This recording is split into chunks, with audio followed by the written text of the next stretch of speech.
जनाब अबू बकर सिद्दीक रजी अल्लाह ताला अन्हु ने गुजरते गुजरते कान में बिलाल के यूं कह दिया, आहिस्ता अल्लाह का नाम ले ले, तुझे बड़ी सख्त मार पड़ रही है, अल्लाह का आहिस्ता नाम ले ले। जनाब बिलाल रजी अल्लाह ताला अन्हु फरमाते हैं, मुझे बड़ा दुख पहुंचा, तकलीफ हुई, और यूं फरमाया, अबू बकर और अगर कोई कहे तो कहे, तू तो ना कहो ये बात। उन्होंने कहा, मैं तेरी तकलीफ देख के कह रहा हूं, तुझे सदमा बड़ा पहुंच रहा है, तुझे तकलीफ बड़ी पहुंच रही है। जनाब बिलाल हबशी रज़ी अल्लाह ताला अन्हु फरमाने लगे, अबू बकर मैं तुझे क्या बताऊं, जब मेरी कमर के नीचे कोले, मेरे सीने पे पत्थर की चट्टान और मेरे गले पे उमैया इब्न खलफ का पैर रखा हुआ होता है और वो वजन पूरा डालता है, मेरी जान निकलने को होती है, मुझे परवरदिगार की तरफ से आवाज आती है, ओ मेरे बिलाल तेरा क्या हाल है। जब वो साथ सामने आए, मैं कैसे आहिस्ता कहूं, और मेरा हाल पूछने वाला खुदा हो, मैं कैसे आहिस्ता अल्लाह का नाम लूं। बदनसीब कौम आज तो ना आहिस्ता अल्लाह का नाम लेते हैं, न जोर से अल्लाह का नाम लेते हैं। छोड़ ही दिया, नमाज छोड़ दी, कुरान की तिलावत छोड़ दी, अल्लाह अल्लाह करना छोड़ दिया, मस्जिद में आना ही छोड़ दिया। यही वजह है कि आज काफिरों का डंडा और मुसलमानों के सर हैं, पिट रहे हैं सारी दुनिया में। कौन है मारने वाला मुसलमान को अगर हम मुसलमान हो। जनाबे अबू बकर सिद्दीक रज़ियल्लाहु ताला अन्हु ने ये बात सुनी तो हैरान हो गए,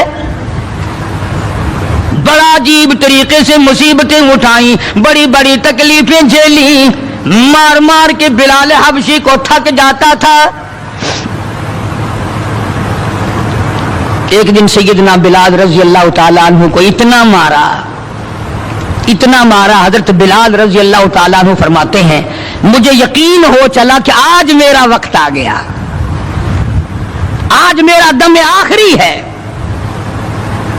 अंदाजा लगाओ, कमर के नीचे दहकते हुए कोले और शोले, सीने पे पत्थर की चट्टान है और कोड़े मार रहे हैं और गले पे पांव रख करके वजन डाल रखा है। थोड़ा सा सांस आया, बिलाल ने अपने परवरदिगार से इल्तिजा कर दी, कहता ऐ खुदा खालिक़े कौनो मकान, ऐ खुदा सिर्रे कल्ब सिर्रे जहां, और मेरे मौला जुबान नहीं हिल सकती, कैसे तेरा नाम अदा करूं। लब हरकत करने से आजिज आ गए, जुबान बाहर निकल गई, मैं किस तरह तेरा नाम लूं, दिल ही दिल में तुझे पुकारता हूं। कहता ओ मेरे मौला, मुझे मार की परवाह नहीं, मुझे तकलीफ की परवाह नहीं, मेरा हाल ये बना हुआ है, जो तेरी मर्जी हो वो कर मेरा हाल, इश्क में साबित कदम होगा बिलाल। और मेरे मौला मुझे अब ऊपर अपने इतना यकीन आ गया, अब मुझे अपने ऊपर भरोसा इतना हो गया, जो तकलीफ आए परवाह नहीं, मैं तेरा नाम छोड़ने को तैयार नहीं। चारों तरफ काफिर बैठे हैं, हजरत बिलाल रज़ियल्लाहु ताला अन्हु की रग रग में कांटे चुभो रहे हैं, तरह तरह की इज़ाएं दे रहे हैं। कहता है हर रगों रेशों में कांटे चुभ गए, और जिस कदर हो सके इज़ाएं दे मुझे, मैं बेपरवाह हूँ इस बारे में, मैं तकलीफों से तेरा नाम छोड़ने वाला नहीं।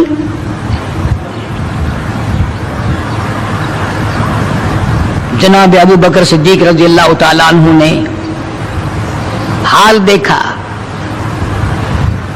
आज का दौलतमंद रात दिन सोचता है दूसरा कारखाना किस तरह से लगाऊं, काहे का लगाऊं, कहां लगाऊं, दूसरी फैक्ट्री कहां लगाऊं, दूसरा कारोबार किस तरह पे बढ़ाऊं। یہ مکے کا دولتمند تاجر ہے جس کا نام ابو بکر صدیق ہے رضی اللہ تعالیٰ عنہ. یہ مکے کی گلیوں میں اس نیت سے چکر لگاتا ہے کوئی مصیبت زدہ مسلمان ہوگا تو دولت خرچ کر کے اس کو آزاد کراؤں گا. امیہ ابن خلف سے صدیق اکبر نے پوچھا رضی اللہ تعالیٰ عنہ کہ یار تم مار مار تھک گیا اسے بیچ لے. غلام تھے نا حضرت بلال, اسے بیچ لے. امیہ کہنے لگا کہ خرید لو بھائی. تو امیہ ابن خلف کافر نے بڑے پیسے مانگے. صدیق اکبر رضی اللہ تعالیٰ عنہ نے اسی وقت فرمایا کہ چل کے لے لو اپنے پیسے. امیہ جو مکے کا سردار تھا کہنے لگا ابو بکر میں تو تجھے بڑا عقل مند سردار اور ہوشیار اور تاجر سمجھتا تھا, آج پتا چلا تجھے تو عقل ہی نہیں. جناب ابو بکر صدیق رضی اللہ تعالیٰ عنہ نے پوچھا کیوں؟ وہ کہنے لگا یہ تو میرے ناک پہ لڑا ہوا ہے, مار مار کے میں تھک گیا, دوسروں سے مروا مروا کے میں تھک گیا. اندازہ لگاؤ اور اپنے ایمان کا بھی پتہ کرو, سارا مکہ مارنے والا اکیلا بلال مارے کھانے والا. کہنے لگا یہ تو میرا درد سر بنا ہوا ہے, اگر تو یوں ہی کہتا نا غلام مجھے دیتے میں تیرے متھے مار دیتا. تو نے اتنی بڑی رقم دینی کر لی, یہ کوئی تیری عقل مندی ہے؟ کہاں یہ سر پھرا غلام جو کسی کام کا بھی نہیں رات دن مار کھاتا ہے اور اتنی بڑی رقم دینے کے لیے آپ آمادہ ہو گئے. جناب صدیق اکبر سبقت رضی اللہ تعالیٰ عنہ نے فرمایا امیہ میں بھی تجھے مکے کا سردار سمجھتا تھا, آج پتا چلا تو پرلے درجے کا گدھا ہے. انہوں نے کہا کیوں؟ کہ وہ اس لیے کہ ہو بلال اور قیمت یہ مانگی تو نے, بلال جیسی ذات ہو اور قیمت یہ مانگی. اگر آج پوری دنیا کی دولت تو مانگتا اور میرے پاس ہوتی میں اپنی جان دے کر کے بھی بلال کو خرید کے آزاد کرتا.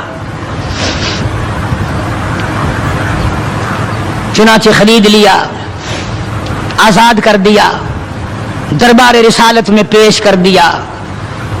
جناب حضرت محمد الرسول اللہ صلی اللہ تعالی علیہ وسلم کو پیار آیا. اندازہ لگاؤ بلال کے زخموں کو دیکھ کر آقا دو عالم صلی اللہ علیہ وسلم کو رونا آ گیا. اسلام کے لیے مار کھائی, ایمان کی وجہ سے مار کھائی, اپنے یقین کی وجہ سے مار کھائی, کوئی سیاسی غرض نہیں, کوئی دنیاوی غرض نہیں. جناب رسالت مآب صلی اللہ تعالی وسلم نے اللہ پاک نے اس کا پھل یہ دیا بلال کو, اس کا معاوضہ یہ دیا کہ دربار رسالت میں مؤذن بن گئے. اذان دینے کی جو ڈیوٹی تھی, منصب تھا, وہ حضرت بلال کو ملا رضی اللہ تعالیٰ عنہ. جناب مدنی کریم صلی اللہ تعالی علیہ وسلم کے گھر کے خرچے اخراجات سودا سلف لانے کی ڈیوٹی حضرت بلال رضی اللہ تعالیٰ عنہ کے ذمے تھی. کوئی کسی محکمے کے صاحب کا سامان لائے گا, کوئی کسی محکمے کے صاحب کا سامان لائے گا, کوئی کسی تاجر کا سامان خرید کے لائے گا, کوئی کسی افسر کا سامان خرید کے لائے گا. بلال تیرے پیروں سے اڑی ہوئی کھاد پہ قربان ہو جاؤں, تو شہنشاہ کائنات کے دروازے کا غلام ہے, تو حضور کریم صلی اللہ تعالی علیہ وسلم کا سامان لاتا ہے اور 5 وقت اذان کی ڈیوٹی ہے. آپ صلی اللہ علیہ وسلم کے لیے قرضہ بھی لے کے آتا تھا بلال یہودیوں سے. ایک دفعہ ایک قرضے والے نے جان کر کہ دوبارہ اسے پھنساؤ, غلام بناؤ, حضرت بلال رضی اللہ تعالیٰ عنہ اذان دینے کے لیے تیار کھڑے تھے. یہودی آیا اور آ کے کہنے لگا, یہ جو بدنصیب آدمی ہوتا ہے نا, جس کا ایمان نہیں ہوتا, وہ بے ادبی بڑی کرتا ہے. آج بھی تجربہ ہے اللہ والوں کی, علماء کی, بے ادبی وہی کرے گا جس کے اندر ایمان کی رتی نہ ہو.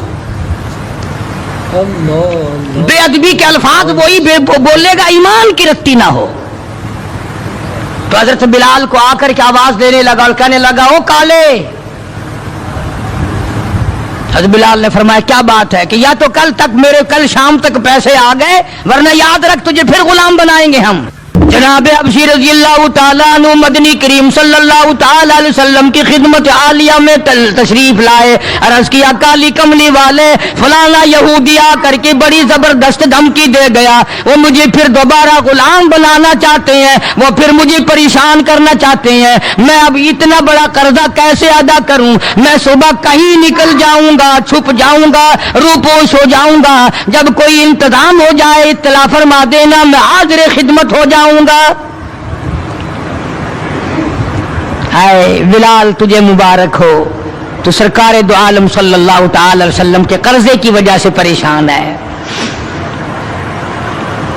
जरा सोचें वो लोग जिनको अल्लाह ताला ने दौलत बख्शी है, जिनको अल्लाह पाक ने खाने पीने के लिए दिया है, कि हमारे नबी हजरत मोहम्मद करीम सल्लल्लाहु अलैहि वसल्लम ने किन दुखों से अपनी जिंदगी पास की है। कर्ज ले लेकर, सिर्फ कर्ज नहीं, आज हम यहूदी बन के मर रहे हैं, ईसाई बन के मर रहे हैं, काफिर और मुशरिक बन के मर रहे हैं। उनकी रीस है हर मामले में, उनके तरीके को अपना करके आज मुसलमान नौजवान बड़े खुश होते हैं। तुमने हजारों मर्तबा सुना होगा, आओ शहंशाह कायनात का वो लिबास तो देखो जिस लिबास में हुजूर सल्लल्लाहु अलैहि वसल्लम की वफात हुई है। 11 पेमंद उस लिबास में थे जिस लिबास में हजरत मोहम्मद रसूलुल्लाह सल्लल्लाहु अलैहि वसल्लम की इस दुनिया फानी से रुखसती हुई है। ये बटन नहीं लगाते हम लोग, बटन की जगह कांटे चुभे रहते थे, कांटे चुभो लिए जाते थे। तो बिलाल निकल गए मदीने पाक से खौफ के मारे कि यहूदी परेशान करेंगे कर्जे के लिए। अभी वो कुछ ही मंजिल पे दूर पहुंचे थे कि सरकार दो आलम सल्लल्लाहु ताला अलैहि वसल्लम के यहाँ कई ऊंटनियां सामान से लदी हुई आई और आपने उस यहूदी को बुलवाया और बुलवा के फरमाया कि तू अपना सारा कर्जा ले ले, जितना तेरा कर्जा है सारी खजूरें नाप तोल कर अपने कर्जे में ले जा, बचेगा ठीक है, नहीं बचेगा तो सारे का सारा ले जा। अल्लाह गनी, नबी की जात को तो देखो, कभी तो ये हाल है कि कर्जा ले रहे हैं और कर्जे की वजह से परेशान हैं, और खुद हजरत बिलाल